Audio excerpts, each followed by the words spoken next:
to the school system. It all comes back to family. Now, I brought two of my children here because you know I got a lot of kids.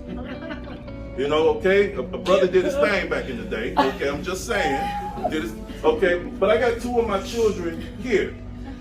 And the reason why I brought my children here is because sometimes you need to hear from others. You need to hear from the source. You need to hear from them themselves, because I can sit here and pretend to be a politician and say a whole bunch of platitudes, but it's all about the receipts. It's all about the receipts. So, Tereh, this is my 23-year-old son. Bless, there's the second one. This is my 23-year-old son right here. And if you can talk about really quickly the importance of fatherhood and family, and as far as your aspect and how it helps you with your life, son. Go ahead. Right. How y'all doing? Tereh George. Obviously, I'm YG Nyghtstorm. You just announced it. My take on fatherhood, manhood, or whatever the case may be, I have no kids of my own, but I know it definitely impacted me in a strong way. In a sense where in high school, I lived full time with my father, and it was a very peak pinnacle time in my life where it was two roads. Either I was going to be stereotyped, or I was actually going to do something with my life, man. And all through the leadership of my father, he wasn't perfect, but I stand today and say, like, I'm sorry, I'm kind of nervous now. Everybody's looking at me. It's all right, man. It's all right. I'm here. This is actually what I want to actually be in life and talk in front of people. So, getting the buzz out. All right. So, but the fact is that I want this change within America. I'm not a politician, but I fully respect everybody who's a candidate in this room and who's actually running for seats.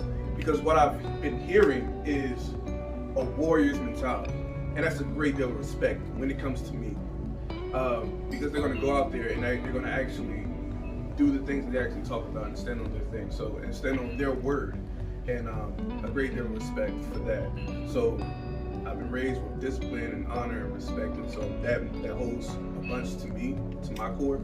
So I just want to salute my father, all the candidates, and that's how I feel about that. Thank you, sir. My favorite boy.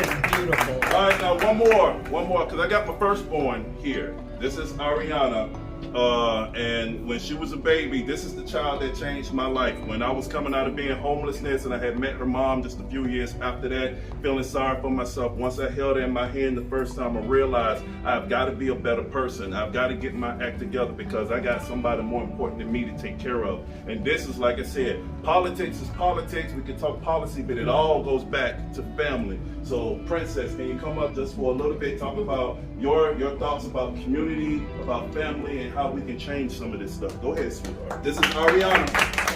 So just from my own experience of family, I can truly say that it's very important for fathers and husbands to be on good terms with their families first and lead them by example. And so, speaking from my own experience, regardless of the drama, my father kept showing up for us, and he was our biggest cheerleader, literally the loudest person in the room, and he supported us and loved us and just fought to be in our lives.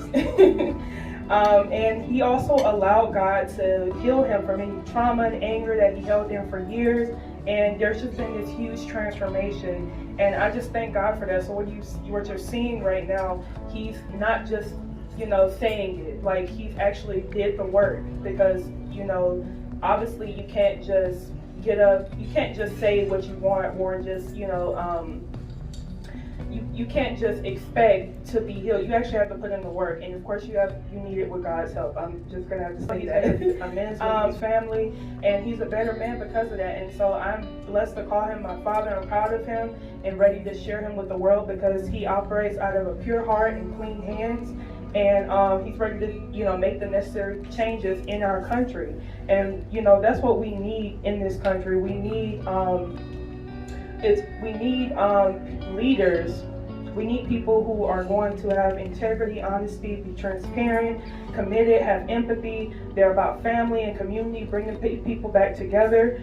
They have to be servant leaders, and they have to hold our society accountable to live up to its foundation. So we need to become united again for the right reasons, so that this country can continue to be great. So I just wanted to say the importance